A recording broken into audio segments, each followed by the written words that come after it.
Bungahong bag-ong tuig kanatong tanan diri sa lungsod sa Matalom karong 2025. Wis na ho karong New Year. I hope nga mas daghang mga investor nga mo put up og negosyo, mo invest og business.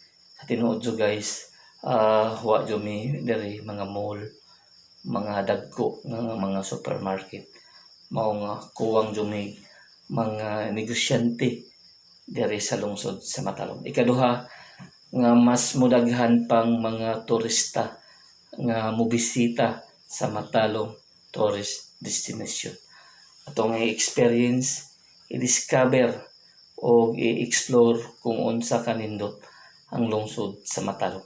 Ikatulo, kinahanglan nato ang panagtinabangay, panagiusa o teamwork aron mas daghan pang mga programa nga mahimo para sa kalambuan ug kaayuhan sa katawhan diri sa lungsod sa Matalom karong 2025. ICOPP tinud-anay nga moserbisyo with a purpose alang sa kaayuhan sa tanan ug kalambuan diri sa lungsod sa Matalom. Once again, maayong mabungahong bag-ong tuig kanatong tanan diri sa lungsod sa Matalom, Leyte, Philippines karong 2025.